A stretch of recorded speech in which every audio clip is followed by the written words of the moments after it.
bodies always in motion. And take a rest.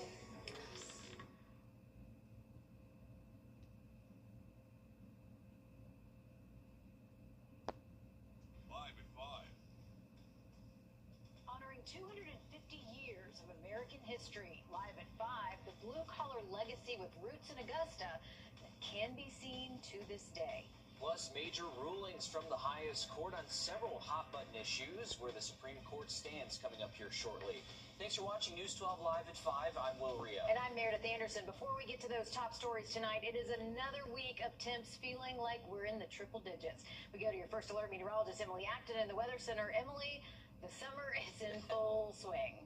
Yes, it is. We are having a very hot end to June and a hot start to the month of July. This isn't completely out of the ordinary. We're only about 3 or 4 degrees above average for this time of year. So this is just something that we deal with every year. Now, we'll say the feels like temperatures are a little bit warmer than what we typically see. We have a heat advisory today. It was started at noon, ends at 8 p.m. Same story tomorrow, starting at noon, ending at 8 p.m. That's for our western counties in the state of Georgia. Didn't want to show the map, though, because we're all in the same boat. So I don't want anybody to get confused thinking, oh, we're not going to be as hot. We're all going to be hot as we go throughout the next several days. That includes the 4th of July, feeling anywhere from 105 to 109. I'll have a look at if we have any rain chances in the 7-day forecast coming up.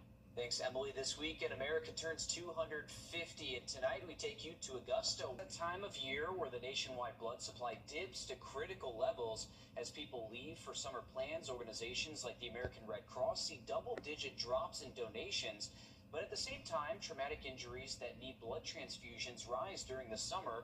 Rare blood types like type O are critically needed, but any blood donation can save a life. The period between Memorial Day and Labor Day brings an increase in severe injuries from car accidents, ATV-related incidents. People are doing activities that they don't normally do, so that increases the trauma rate. And just one single car accident victim can use 100 units of blood to help save their life. So that's 100 community members that need to come out and donate blood to save one single person. If you're inspired to donate, you can get some extra bang for your buck with Shepherd Community Blood Center. They're hosting the Botox for Blood event from now through Friday, where you can get free Botox from Southern Dermatology. You can donate at any Shepherd Community Blood Center for this promotion. They suggest scheduling an appointment online to get in and out as quickly as possible. South Carolina lawmakers still haven't passed a state budget, and the new fiscal year starts tomorrow. Teacher pay. Here's a look at the current feels like temperatures across the CSRA, like forecasted, triple digits, feeling like 103 here in Augusta, 108 in Louisville. It is a hot afternoon. I'll have a look at what's in store for the next couple of hours and the next 7 days coming up. And classrooms may be empty, but teachers are busy behind the scenes. The new ways they're turning to AI to boost your child's learning before school starts. Now, your first alert weather with meteorologist Emily Acton. Well, if you have outdoor plans this evening, maybe headed to SRP Park. Green Jackets have a game. First pitch, 7:05, and we'll be in the low 90s, but feeling like the upper 90s and potentially even still triple digits. So make sure that you are prepared for the heat and are staying hydrated. By the end of the game, we'll still be in the low 80s, again, feeling about 5 to 10 degrees above what the actual temperature is. That's going to be the story really throughout the next several days. Not having much rain cooling us off overnight tonight, so if you do have outdoor plans, that's the good news. You're not having to dodge showers, but bad news is we're not having much help in cooling us off, and that's going to stay true throughout the rest of the work week. For your Thursday, high temps will be in the mid and upper 90s. We'll see upper 90s for your Friday as well. And going through the weekend, potentially even feeling like the triple digits, or reaching the triple digits, excuse me. We will feel like the triple digits come Saturday, 107 for the heat index. Heat index Sunday, 109. Very intense heat for us here. Kind of putting it in perspective, yesterday we peaked at 110. Augusta for the feels like temperature, so it's going to be pretty similar as we go throughout the weekend and even into the start of next week. In terms of rainfall, we have a couple chances of rain over the next 7 days, but when it's all said and done, accumulating to about half an inch, maybe 3/4 of an inch at best. So not much rainfall for us. I know my grass, we need more rainfall. I'm tired of running the sprinklers all the time, but you're going to have to keep that going as we go throughout at least the next week. Those rain chances will start Sunday evening. High temperatures, though, Sunday 98. We'll see some rain chances for your Monday as well. Nothing too widespread, though. Again, Sunday and Monday's rain totals only accumulating to about half an inch. We'll keep the 90s going throughout the work week next week, still feeling like the upper 90s and potentially even triple digits. Yikes. All right. Thanks for that, Emily. A safety alert for parents tonight as the summer heat intensifies. Our vehicles, they can become one of the most dangerous places for kids to be left alone. This means locking your vehicle when you're at home. I know it sounds simple, but it could save lives. Make sure your child knows not to play in or around your vehicle, too. If they get stuck inside, it can take just minutes for tragedy to strike. Data shows 31 children died in hot cars last year in the U.S. Pediatric vehicular heat stroke can be prevented by never leaving a child alone in a vehicle, even for a minute. And when you turned off your car, you checked your car or your van, make sure everyone is out. Look again, and then close and lock your doors. And just cracking a window or parking in the shade is not enough to make a difference. Children's bodies get hot 3 to 5 times faster than adults' bodies. And as always, if you see a child left alone in a vehicle or in distress, call 911 immediately. It's always better to be safe than sorry.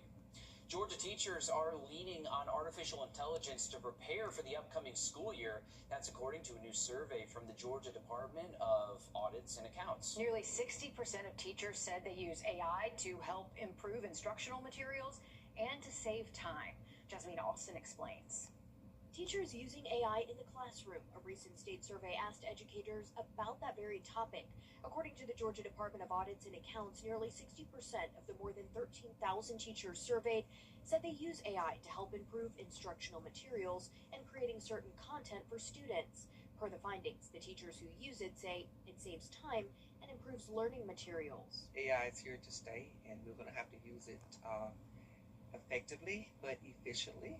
We're going to have to put some safeguards up, some laws around it. The research also varied depending on age group, where elementary schools used AI less than high schools. The Georgia Federation of Teachers President Wrdw says she welcomes the use of AI if done right. We have to make sure that children can think, teachers can think, and that individualized instruction is paramount for each child, for each life. So it's only a tool, and we're going to have some regulations around how we use AI. However, per the findings, a lot of teachers also expressed concerns about things like academic integrity. Do we use AI to write student comments? Do we use AI to write emails? How do we do all these things? We spoke with Colette Campbell, who is a teacher. While she isn't teaching in Georgia, she tells me this conversation happens in all schools, and the use of AI is something she doesn't agree with, though she admits it is powerful. I think there's a lot that we've done as teachers to develop curriculum, to develop lesson plans. We haven't relied on AI for the entire practice of teaching. The report says nearly 90% of the teachers who use AI claim it has made a positive impact on their classes. Well, big news for any Gamecock fans out there. The University of South Carolina begins a new partnership with Nike starting tomorrow. That means athletic apparel as well as the merch you buy from their stores will be Nike branded. Finally, it's a step away from Under Armour, which partnered with USC from 2007 until now. Nike's deal means plenty of excitement for product rollouts. Nike will now outfit all 21 of the university's athletic programs. Also part of this deal, Nike will lead a redesign of the USC basketball court at Colonial Life Arena. We're finally part of the cool kids now. There you Nike. go. There you go, Will. I'm a big fan. You said we get paid Friday, so yes, there goes my paycheck. Yes, I know where some of that's going. It makes sense that newer cars have better safety features, but what kind of a difference does that really make? We take a closer look straight ahead. interest-free in 2 great finishes. Well, here's a look at the next 7 days. It is a hot stretch for us here in the CSRA. 4th of July, 99 for our actual temperature, but feeling anywhere from 105 to 107. You're watching News 12 live at 5. Continues. Well, tonight, pushback against planned development in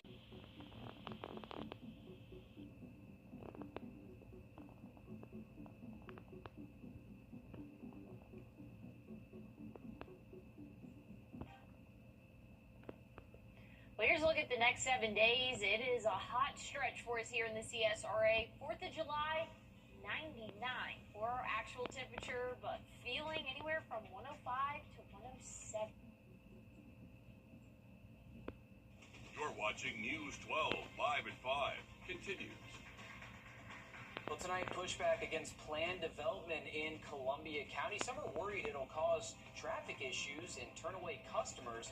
We've got the details coming up here shortly. Thank you for watching News 12 live at 5, now streaming on Wrdw+. I'm Wrdw. And I'm Meredith Anderson. First up tonight, though, the feels like temps, they just keep on rising. By this holiday weekend, it's going to feel like the triple digits. We'll check in with your first alert meteorologist, Emily Acton. Emily, what can we expect for the rest of the week?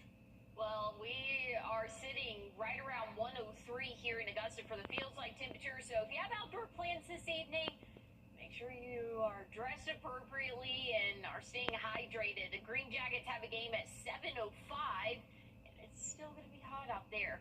Current temperatures, though, 94 at Bushfield, 97 Daniel Field, 93 over in Aiken and Thompson. But again, we're feeling even hotter than that. We're staying mostly dry, but still picking up on a few light showers across the area. But overall, mostly sunny conditions. Again, a few clouds and a few isolated showers, but overall, we're looking mostly dry. As we go throughout the rest of the work week, that's going to be the main story, the heat and staying dry. I'll have a look at when that might change a little bit coming up. All right, thank you, Emily. Evans business owners are speaking out about plans to bring a gas station in the middle of a Fury's Ferry Road shopping plaza. And they say it's not about looks, but about how it could cause traffic issues and affect potential customers. Your Kaylee Nash explains. It's a debate between convenience and concern. Some business owners say a gas station coming to this plaza could take away from what they've already built here, while others see the possibility of it bringing more attraction to the area. County documents show the proposal would add a 5,662 square foot convenience store with 6 gas pumps in the middle of the Petersburg Shops parking lot off Fury's Ferry Road. One of the plaza's larger tenants, Dink Pickleball Facility, says parking is already tight during peak hours and tournaments. They believe losing spaces could drive customers away and create safety issues with more traffic cutting through. But another business owner tells me she's neutral, saying a shop could also help bring more drivers' notice to the plaza and the shops already here. Here's what both had to say. I see the benefit of having a gas station going up the right-hand side of Fury's Ferry Road simply because you want, coming from Hardy McManus, you want to be able to have a spot that you can safely enter to continue traveling. They're bringing a large gas station here, and that's wasn't a part of the original PUD. Would take up so much parking that would put my business at risk, and candidly, it put us out of business. Not only that, but we have clients and members that are ages from kids all the way through their late 70s, 80s. And coming up on News 12 at 6 o'clock, we hear from both sides to break down one of the biggest concerns in the discussion.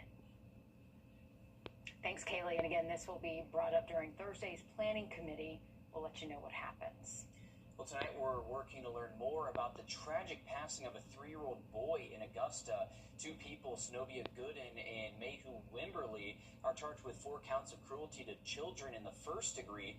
According to the incident report, the 2 brought the 3-year-old to the hospital not breathing on Sunday. He died a short while later in the hospital. Richmond County deputies say the child was on the kitchen counter when Zenobia slipped and fell, pulling the child down with her, where he hit his head. We are working to clarify those charges and whether any other children are involved. Paid parking back on the agenda for Augusta leaders, and we're getting a better idea of how much it could cost. At least $2.50 an hour. This discussion is still in the early stages, but leaders are actively seeing what it would take to implement paid parking downtown. The city wants to use money from paid parking to help maintain downtown. There are still questions, though, surrounding whether a third-party company will be hired to handle this or if the city will handle it in-house. There's also no set timeline of when this could take effect. If you live in Grovetown, listen up. City leaders are looking to raise the millage rate, which affects how much you pay in property taxes. To put this very simply, in simple terms for you, a home valued at $100,000 pays about $2,600 in property taxes under the current rate. Under the new rate, that same home would have $2,700 in property taxes, or roughly a $80 increase. Of course, this does not account for exemptions, so that actual cost will vary. And there will be 3 meetings at Grovetown City Hall where you can learn more about this potential increase. There will be 2 on July 8th, one at 10 a.m. and another at 6 p.m., and another on July 13th at 10 a.m. South Carolina State University says it is already planning for extra security for homecoming and football season. With the 4th of July coming up, Columbia County leaders are raising the alarm over ticket scams for Boom at the Park. The popular event is sold out for both local and non-local tickets. The tickets were limited but free, so if someone is selling tickets, it's probably a scam. If you missed your chance to get tickets, consider other events on the 4th along the river. Augusta and North Augusta are teaming up to host an event starting at 5 p.m. along 5th and 9th Streets. Fireworks will go off after dark, and the Augusta Green Jackets will have a fireworks show during their Saturday game as well. 4 Richmond County schools are getting a cash boost to revamp their libraries, and your child may be one of the students who benefits. Tobacco Road Elementary, Richmond Hill Elementary, W.S. Hornsby Elementary, and Lucy C. Laney High School each getting $5,000 for library upgrades. The money comes from the Laura Bush Foundation for America's Libraries. The district says the funding will help modernize their print catalogs, making it easier for students and teachers to find the books and resources they need. Honoring local. Well, looking at your fish and game forecast for tomorrow, peak time around 4 a.m. or 9:20 p.m. I'll have a look at your 7-day forecast coming up. Too late and too early for me. That's what I got to say about that. A Georgia woman survives being struck by lightning. The whole thing caught on video. Wow, her message to the people who saved her coming up.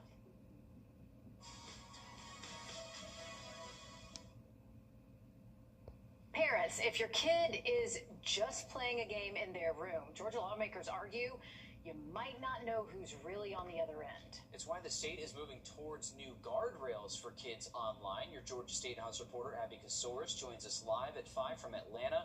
Abby, what could change next? Well, a very special study committee met for the very first time today, tasked with investigating the problem and trying to come up with a solution. And the testimony that these lawmakers heard today say that it was truly eye-opening. They didn't realize how quickly and easily these predators can access children through online platforms. All this happening as the Attorney General's office is investigating some of these platforms for what they're doing with children, including the allegations that they're exploiting, targeting, and grooming them. This Blue Ribbon Study Committee was created with one goal in mind. This new Georgia House Study Committee meets for the first time, trying to answer one big question. How do you keep kids safe online when apps are designed to keep them clicking? That's my beautiful wife that came here to help me. Chairman Rob Clifton points to his wife and newborn in the back row. His reason for pushing Georgia to act, not wait on Washington. Just because your kids are alone in a room playing a video game, they are not alone playing a video game. As a kid, I had my own experience. YouTuber Mike Schlecht built a following investigating alleged predators on kid-heavy platforms after he says he was groomed as a child and decided to speak out. It shouldn't be possible where you can play a game on the site and be contacted by child predators within seconds.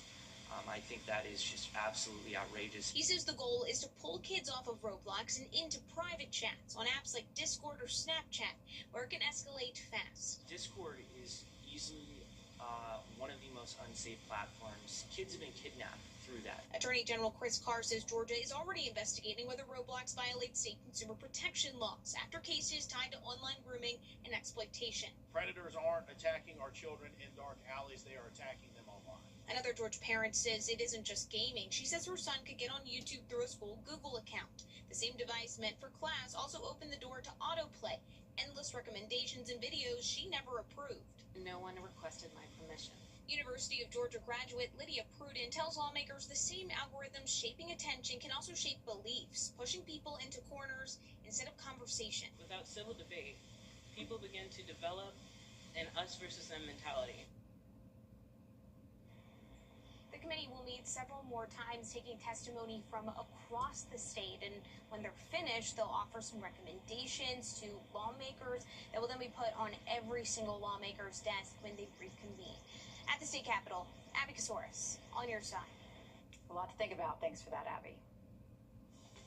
Now, your First Alert weather with meteorologist Emily Acton.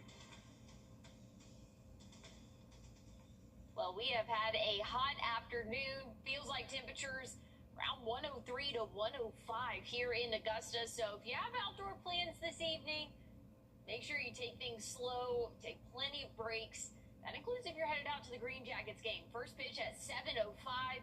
Stay hydrated. We'll still be in the 90s for first pitch, but again, feeling like the upper 90s, most likely still at 7 p.m. By the end of the game, right around 83 degrees. Good news is we're dry, so if you do have those outdoor plans, you're not having to dodge any showers, but that's kind of a double-edged sword there. We're not getting relief from the heat, again, when we don't see those showers for the late afternoon. High temperatures in the mid and upper 90s will continue throughout the rest of the work week. 96 for your Thursday, Friday, right around 97 for that high temperature. And then for your Saturday, Sunday, 99, maybe even hitting 100. That's not the feels like temperature. That's the actual temperature for our weekend. We're going to feel as hot as 107 Saturday, 109 Sunday. So very hot stretch for us here, but really ramping up for our weekend. Not getting much relief, again, in the form of rainfall throughout the next 7 days. We have about 2 or 3 chances of showers, but it's not going to accumulate too much. So when it's all said and done, about half an inch, maybe 3/4 of an inch of rainfall. So not very beneficial and really not cooling us off much, but hey, it's better than nothing, I should say. But just know these afternoon showers will be very quick and, again, not dropping too much rainfall at once. 99 for your high temperature for the 4th of July, 98 Sunday, and that's when our rain chance starts, and we'll see some more afternoon showers possible next Monday. Temperatures dropping into the low 90s. Thanks, Emily. A Georgia woman is reunited with the first responders who saved her life after she was struck by lightning. Mary Minna says it is thanks to them she's still here to tell her story. Justin Berger has her story. May 6th, just after 6:45, Jeannie Minna is packing up her car after volunteering with the drama program. That's the last thing she remembers. Apparently the lightning hit the tree, split it in half, hit my car, and then hit me. She went into cardiac arrest. I was deceased. Minutes later, first responders started the efforts that helped save her life. There was like 2x4, 2x6s laying everywhere. It was really a debris field all the way to the church. Monday, Minna got to say thank you. A lot of the times where we have medical calls where we are doing CPR, it doesn't turn out like this. So to be able to have a different end result outcome, yes, it's amazing. They are truly God's angels on earth. They are here to help people and save people and help us all. And I truly appreciate them. When they save a life, they're saving more than just one life. Minna says she felt the thousands of prayers sent her way and believes they've made a difference. That I have no lasting effect. I literally have nothing. She now worries less about the trivial things and cherishes every moment with her family. A family that now includes the men and women who helped save her life. Yeah, just God bless you, all of you. Wow, I mean, that shows you just how quickly things can happen. Amazing to see her doing so well, and for her to get to say thank you. We're back in a bit. First Alert Radar Powered by Rarity is occurring over at SRP Park. A staple in the Braves starting rotation is returning to the mound tonight. Yeah, we go live now to your Alyssa Lyons live at SRP. Is occurring over at SRP Park. A staple in the Braves starting rotation is returning to the mound tonight. Yeah, we go live now to your Alyssa Lyons live at SRP Park. Alyssa. Guys, this news couldn't have came at a better time for the Braves, knowing that the All-Star break is just a few days away. Now, it's been about 13 months since we've seen A.J. Smith-Shawver take the mound. Tonight, he returns in hopes of getting him 100% and getting him back to Truist to be a part of that starting rotation. Now, this is familiar territory for him. I had to go back in the archives. This is video from 2022 when he was last here with the Augusta Green Jackets. This whole process is something that they're not taking for granted either. The Green Jackets began hearing rumors of this, that he could potentially start his rehab journey with Augusta just a few days ago. Now, they haven't really spoken with him.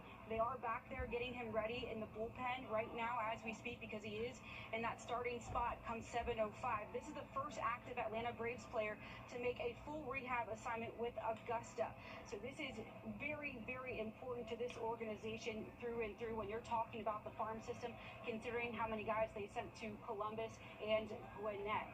Now, because this happened in such a short period of time, he actually got his bags, put them in at his hotel room at 12 p.m. today. So this has been a very, very fast turnaround.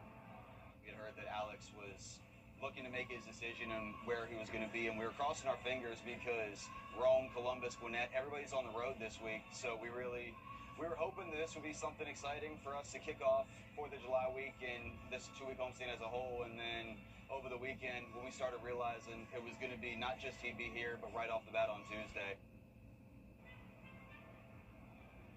Now, because it is his first rehab assignment back, they're going to probably keep him to around 40 pitches because it is very, very hot out here. They don't want to push him too hard. This goal is really about getting him healthy to get him back to Atlanta. So we'll see how many pitches he gets. Now, they don't have a starting pitcher for Sunday, so if they keep him low in the count tonight, he could potentially return to the mound on Sunday, too.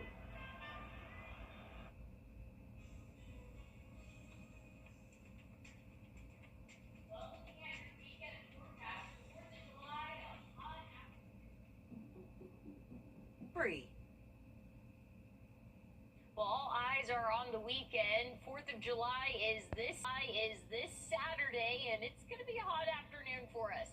Around noon, low 90s, hitting 99 for our high temperature. Some spots could even see the triple digits, but we will feel anywhere from 105 to 109 for your 4th of July afternoon. So make sure you are prepared for the heat.